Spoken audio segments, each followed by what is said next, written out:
Olá, aprendedores de livros, tudo bem com vocês? Então, eu tô aqui hoje para falar um pouquinho sobre o livro que eu terminei de ler, que é o livro Pica-Paus versus Maragatos, A Mais Sangrenta Guerra Civil Brasileira, do professor Renato Mocelin. Tem este livro aqui, ó. É um livro que eu super recomendo, amei muito. É uma história assim que foi absurda, foi uma atrocidade, e aconteceu aqui do lado, no meu caso, né, que moro aqui na região do Curitiba. Aconteceu do lado e às vezes acaba passando batido. Eu realmente conhecia assim, eu ouvia falar, mas não dava muita bola, né? É até a questão assim, quando a gente estuda, quando a gente vai para aula, para o colégio, até os professores não tocam muito no assunto, meio passam por cima assim do assunto, assim, a gente acaba não entrando bem nos fatos.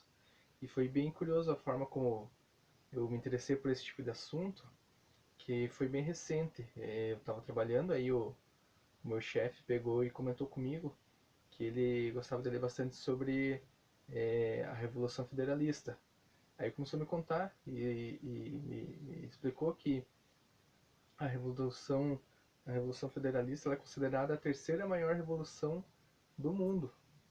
Então vocês imaginem a importância que teve, né? Lógico, sangrento, lógico, né? Foi uma atrocidade, mas é a terceira maior revolução do mundo que aconteceu aqui no sul do Brasil. E a gente que é daqui acaba passando realmente por cima da história, sabe alguma coisa ou outra, mas não sabe bem ao fundo como que aconteceu, e esse era o meu caso. Então eu fiquei meio não, fiquei super interessado em buscar material sobre o assunto, mas eu não sabia por onde começar.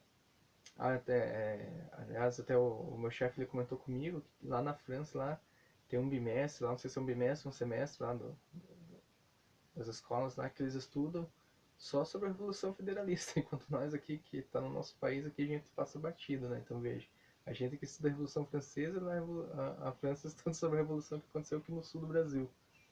Bem curioso. Então, como eu estava falando, eu peguei e fiquei bem curioso e não sabia por onde começar, né? E ele inclusive falou, ó, tem uma biblioteca lá cheia de livros, inclusive eu visitei cidades, conheço, ele fez uma pesquisa gigante sobre o assunto. Ele falou, te empresto. Mas só que eu não queria emprestar, eu queria eu começar também a minha biblioteca, porque eu fiquei interessado pelo assunto. Aí no mesmo dia eu peguei e fui na livraria Curitiba, ali do Shopping Curitiba, e fiquei procurando na seção de história lá, ver se encontrava alguma coisa lá na parte da história do Brasil, né? Ver se achava alguma coisa. Aí foi quando uma das atendentes me atendeu lá, e por coincidência ela era professora de história. Então me facilitou muito, ela já começou a me indicar outros livros, começou a falar onde eu podia encontrar. Ela falou que realmente é difícil encontrar um material que seja bem imparcial, que sempre vai ter um lado que vai puxar mais para os maragatos, vai ter um lado que vai estar puxando mais para o lado dos pica-paus do governo, né?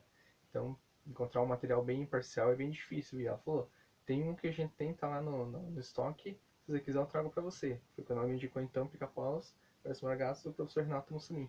E realmente é um livro bem imparcial, por isso que eu gostei bastante, ele não puxa para nenhum lado, ele mostra que os dois lados tiveram atrocidades.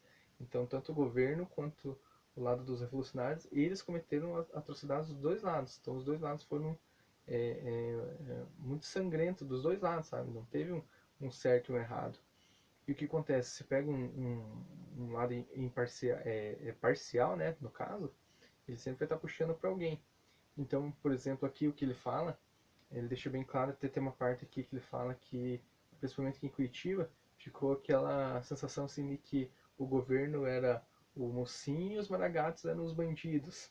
Então daí quando o governo derrotou os maragatos, aí todos aqueles que eram do governo foram exaltados. Tanto é que se você pegar e dar uma circulada aqui em Curitiba, você já vai encontrar.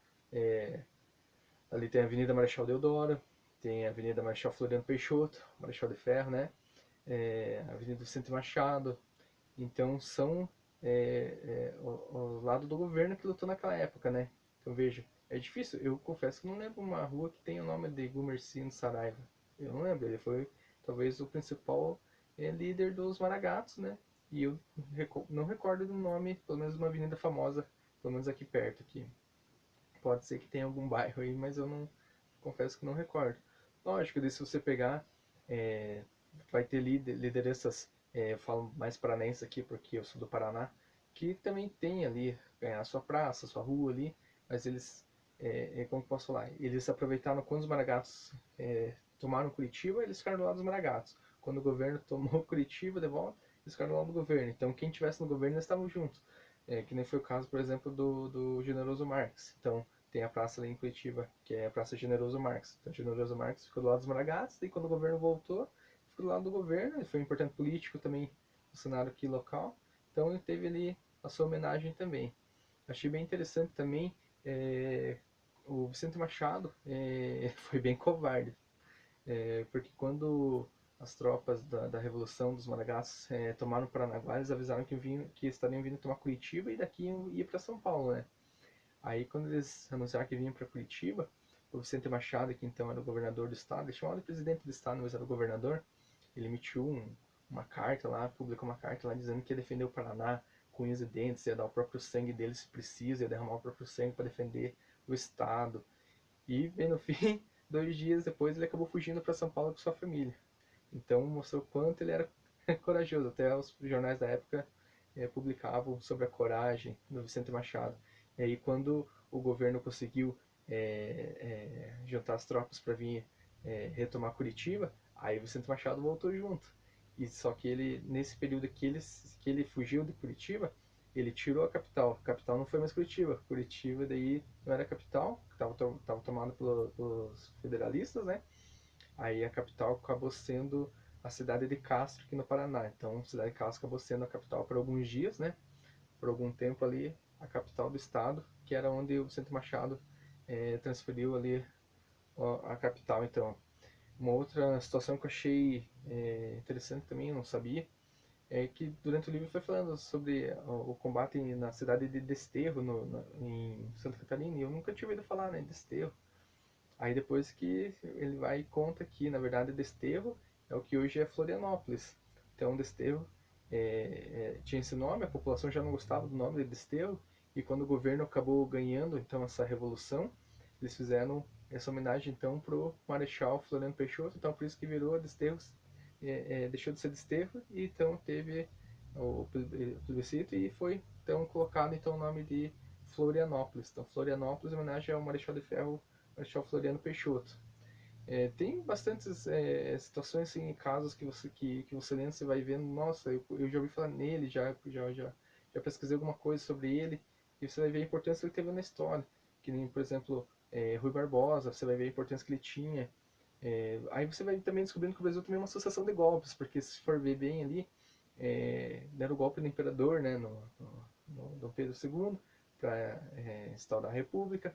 Deram o golpe então no imperador, o Marechal Deodoro assumiu, aí o Marechal Floriano Peixoto deu golpe no Marechal Deodoro, já articulava com o STF lá na época, lá, já tinha um monte de advogados que ajudaram ele a se manter no poder, mesmo com tanta gente lutando contra, porque aqui no sul tinha os federalistas que estavam subindo, querendo lá tomar o poder, e também já estava sendo levantada a Guerra da Armada lá, né, em Rio de Janeiro. Então o governo tinha que combater essas duas frentes ao mesmo tempo. Então acabou levando sorte que essas duas revoluções acabaram se encontrando para lutarem juntas ali contra o governo, que era uma das intenções que eles tinham. Então, como eu falei que é um livro bem imparcial, eu achei bem interessante assim que ele fala, que nem eu expliquei ali, que Curitiba, principalmente no Paraná, eles colocam como o governo era o bonzinho. Então, salvou a república. Mas salvou do quê? Entregou para quê, né? Então, na verdade, os Malagasy também queriam a república. Só que eles queriam de um modo diferente. Mas os dois lados então queriam essa república. E ele fala então que não seria diferente se os Malagasy tivessem tomado o poder. Ia ser a mesma confusão, a mesma bagunça, a mesma corrupção, ia ser a mesma coisa igualzinho se fosse como continuou com o governo ali. Então, independente de quem assumisse, não ia mudar muito para a classe mais pobre, porque naquela época lá, a classe mais pobre ela era analfabeta, ela não tinha muita voz, não tinha muito poder. Então, a revolução acabou sendo entre os próprios caras poderosos, tanto é que eles não foram muito afetados. Quem foi afetado foi o povo, a classe mais baixa, porque eles tiveram que ir para a luta sem saber por que estavam lutando, sem ter uma ideologia, e foi uma das coisas que fizeram com que os Maragatos perdessem, né? Porque eles não tinham uma ideologia, não se levantaram por uma causa específica, cada um tinha seu pensamento e estava lutando por alguma coisa ali particular, e se uniram para lutar contra o governo. Eles não tinham uma ideologia única para estar lutando. Foi uma das coisas que acabou enfraquecendo, daí os próprios líderes deles acabavam se contradizendo em discussões, né? Nem os subordinados respeitavam eles, e por isso que acabou acontecendo a vitória do governo. Em resumo, seria isso. Então, é um livro que eu super recomendo aí para vocês. Eu vou procurar mais material desse, desse assunto. Eu não quero dar muito detalhe porque eu quero que vocês leiam, porque vale muito a pena. Aconteceu aqui no nosso território. E eu acho muito legal porque você vai conversando com pessoas mais antigas, elas vão contando, né, o que elas sabem, e você vai unindo com o que você já leu. É muito legal.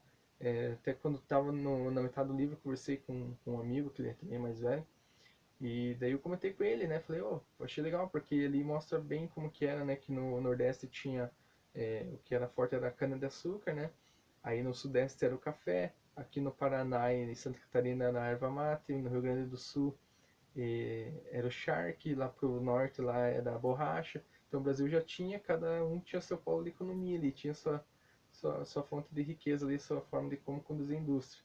Então achei bem legal assim que o Brasil já era bem distribuído, assim, cada região tinha sua forma de renda. Daí ele começou a puxar, foi por isso que aconteceu tal coisa, e foi contando outras histórias. Chegou me contou sobre a Guerra do Paraguai, o que tinha acontecido na Guerra do Paraguai. Achei bem interessante, que ele me contou brevemente, assim, que o Paraguai tinha um grande poder bélico, era o maior poder bélico da América aqui, e a Inglaterra cresceu o olho em cima, e pegou e começou os brasileiros a enfrentar os paraguaios lá e derrotar o Paraguai.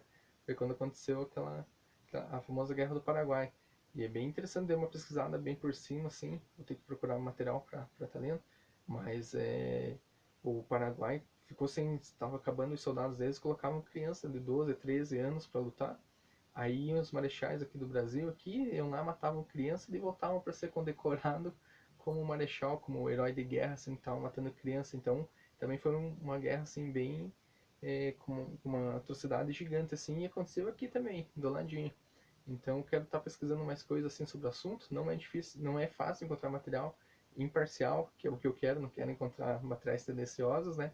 Então, já consegui um outro material, já um outro livro, que eu quero ler mais para frente. E eu vou dar uma olhada nos sebos, né, ver se eu consigo mais alguma coisa. Então, beleza aí, pessoal? Obrigado, e como sempre é uma explicação bem simples, assim, é mais para estimular vocês a quererem ler o livro. Espero que essa explicação tenha ajudado vocês a querer ler. Então tá aqui, ó, Pica-Paus versus Maragatos.